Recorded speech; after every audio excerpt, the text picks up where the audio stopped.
দিয়ে যাইতে হয়, না হলে বাঁশের সাঁকো। এই অবস্থা তো হওয়ার কথা না। আল্লাহ যদি আমাকে তৌফিক দেয়, আল্লাহ যদি আমাকে নির্বাচিত করে, আপনারা যদি আমাকে ভোট দেন, ইনশাআল্লাহ স্বাস্থ্য কেন্দ্রের মতো শিক্ষা খাতেও আমি আমার সর্বোচ্চ গুরুত্ব এবং পরিকল্পনা গ্রহণ করব।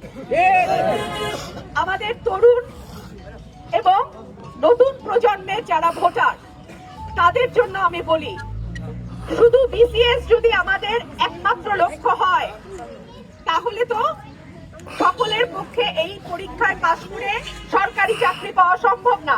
অল্প কয়টা পদ, কয়জনকে তারা নিবে? যাতে নিজে ট্রেনিং নিয়ে ছোট ব্যবসা কিংবা চাকরি অর্থাৎ দক্ষতা তৈরি করবার জন্য যা যা ট্রেনিং এর দরকার, ইনশাআল্লাহ আমি এলাকায় সেই ব্যবস্থা নেব। আমার মা বোনদের মধ্যে যারা অসহায় আছেন কিংবা দরিদ্র পরিবারে কিছু অর্থ সাহায্য করলে সুবিধা হয়, তাদের জন্য ঘরে বসে সেলাই কিংবা হাঁস মুরগি পালন কিংবা অন্য কোনো কাজ যেটা ঘরে বসে করা যায়, হাতের কাজ, সেই কাজগুলোর মাধ্যমে যাতে তারা কিছু কিছু আয় রোজগার করে পরিবারকে দিতে পারে, তাদের জন্য সেই ব্যবস্থা করবো ইনশাআল্লাহ। আমার প্রিয় ভাই এবং বোনেরা যারা আজকে উপস্থিত হয়েছেন, আপনারাই আমার একমাত্র শক্তি। উপরে আল্লাহ, নিচে আপনাদের উপর ভরসা করে আমি এইখানে আসছি। আমি আশা করব আপনারা আমাকে খালি হাতে ফিরায় দিবেন না। 5টা বছর আমাকে একটু সুযোগ দেন। আমার অনেক স্বপ্ন এই এলাকাটাকে নিয়ে। আমার দাদা দাদির কবর এখনো এই এলাকায়। 73 সালে আমার বাবা এখান থেকে নির্বাচিত হয়েছিল, কিন্তু সরকারি কুচক্রে আমার বাবা কাজ করতে পারে নাই। সেই অসমাপ্ত কাজ আল্লাহ যেন আমার হাত দিয়ে সমাপ্ত করে, আমি আল্লাহর কাছে এই দোয়া করি। আর আপনাদের কাছে আমার অনুরোধ, আমি যেন আমার বাবার স্বপ্নটা পূরণ করতে পারি, এই জন্য আপনাদের সকলের সহযোগিতা আমি চাই। আমার প্রিয় ভাই ও বোনেরা, আমার কানে এসছে খুব গুরুত্বপূর্ণ, আপনারা একটু মনোযোগ দিয়ে শুনবেন। সরাইলের কিছু কিছু সেন্টার তারা হয়তো আগের রাতেই সিল মেরে রাখার কথা চিন্তা করছে। আমি খবর পেয়েছি বলেই কিন্তু আজকে আপনাদেরকে সাবধান করে দেওয়ার জন্য আজকে আমি এই বক্তব্য তুলেছি। আমি পুলিশ প্রশাসন, মিডিয়া, আমি সকলের দৃষ্টি আকর্ষণ করছি। সরাইল আশুগঞ্জের 150-র উপর যেই সেন্টার আছে এবং বিজয়নগরের 2টো ইউনিয়নের একটা সেন্টারেও যদি কেউ ভোট সিলায় নেওয়ার চেষ্টা করে, একটা সেন্টারেও যদি কেউ জাল ভোট দেওয়ার চিন্তা করে, একটা সেন্টারেও যদি কেউ দখলবাজি চালানোর চেষ্টা করে, একটা সেন্টারেও যদি কেউ 18 সালে যা হয়েছে সেইটা করার চেষ্টা করে, একটা সেন্টারেও যদি কেউ চেষ্টা করে কারচুপি করার, আমার প্রিয় ভাইরা, আপনারা পাহারাদার হয়ে কিন্তু সেইখানে উপস্থিত থাকবেন। আমার প্রিয় মিডিয়া সহকর্মী, আমার ভাইরা, আপনাদের সঙ্গে 15 বছর আমি কাজ করেছি। আপনারা সর্বক্ষণ ছায়ার মতন আমার পাশে ছিলেন, আছেন, ভবিষ্যতেও থাকবেন বলে আমি বিশ্বাস করি। আপনারাও সরাইলের প্রত্যেকটা সেন্টার, আশুগঞ্জের প্রতিটা সেন্টার, বিজয়নগরের 2টো ইউনিয়নের প্রতিটা সেন্টার আপনারাও আলাদাভাবে নজরদারির মধ্যে রাখবেন। আমার বাবার সঙ্গে যেই জুলুম হয়েছে কারচুপির, সেই জুলুম যেন 12ই ফেব্রুয়ারি 2026 সালে না হয়, আমি আমার সকল ভাইদেরকে সেই ব্যাপারে সতর্ক থাকবার জন্য আবারও অনুরোধ করছি।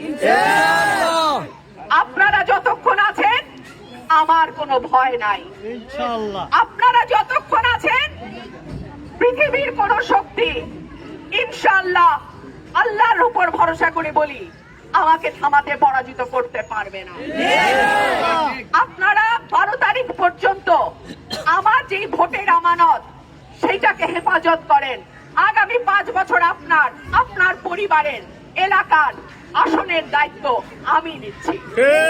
ধন্যবাদ সবাইকে। আসসালামু আলাইকুম। ইনশাআল্লাহ দ্রুত আপনাদের সঙ্গে আমার আবারও দেখা হবে। আর ব্রিজ কালভার্ট এত দুর্দশা বাংলাদেশের আর কোন উপজেলায় নেই। এমনকি ঢাকা সিলেট হাইওয়ে নরসিংদী থেকে ভাঙ্গা আরম্ভ হয়েছে, ভাঙতে ভাঙতে ভাঙতে ভাঙতে একেবারে শাহবাজপুর পার হয়ে গিয়ে বড় রাস্তা মেইন হাইওয়ে যেটা বলে সেটা পর্যন্ত ভাঙা। আর ভিতরে ইউনিয়ন গুলার যে অবস্থা সেটার কথা আর কি বলবো। বর্ষাকালে প্যাক কাদা আর শীতকালে হলো ধুলাবালি। এই অবস্থার অবসান যদি আমরা চাই, আমাদের এমন একজন এমপি দরকার যিনি প্রকল্পের বরাদ্দ নিজের পকেটে ভরবে না, যার নিজস্ব লোকজন বরাদ্দ নিজেদের মধ্যে ভাগ বাটোয়ারা করে নিবে না, যার নিজস্ব ঠিকাদার অর্ধেক কাজ করবে আর বাকি টাকা পকেটে নিয়ে শহরে যাবে। এই রকম যদি কেউ করে, যেটা গত 55 বছর ধরে হয়ে আসছে, তাহলে তো আর এলাকার উন্নয়ন সম্ভব না। আমি আপনাদের কাছে 5টা বছর আমাকে পরীক্ষা করার জন্য আপনাদের কাছে সময় চাই। যদি আপনারা দেখেন আমার দ্বারা কাজ হচ্ছে, তাহলেই আপনারা আমাকে 5 বছর পর আবার নির্বাচিত করবেন। আর যদি আমি সরাইলে গত 50 বছর যা হয়েছে সেই একই ধারায় চলি, তাহলে আর আপনাদের দরজায় আসার আমার কোনো মুখ থাকবে না। আমার স্বাস্থ্য এবং শিক্ষা এই দুটো আমার অগ্রাধিকার। এই দুটোর ব্যাপারে আমি আগে কাজ করব। আমরা সরকারি যে স্বাস্থ্য সেবা, যে স্বাস্থ্য কেন্দ্রগুলো আছে, সেখানে কোনো চিকিৎসা সুবিধা পাওয়া যায়? ডাক্তার নাই, ওষুধ নাই, মেশিন খারাপ, পরীক্ষা হয় না, শেষ পর্যন্ত যাইতে হয় বেসরকারি ক্লিনিক গুলাতে। আর ক্লিনিক গুলাতে গেলে তো টাকা পয়সার কোনো মা বাপ নাই, যা আছে কাইটা নিয়ে রেখে দেয়। কিন্তু এই সরকারি স্বাস্থ্য সেবাটা তো আপনার মৌলিক অধিকার। আমি যদি এমপি হই, আমার প্রাথমিক চিকিৎসা এলাকার সরকারি স্বাস্থ্য কেন্দ্র থেকে হবে, এবং যখন সেটা হবে তখন ডাক্তার বা ওষুধ কোনোটারই কোনো কমতি থাকবে না। আমি এমন ইউনিয়নেও গেছি যেখানে স্কুল একেবারে ডোবার নিচে, স্কুলে যাইতে হলে হেলার করে ওই মানে কি বলে কলার ভাড়া যেটা, ওইটা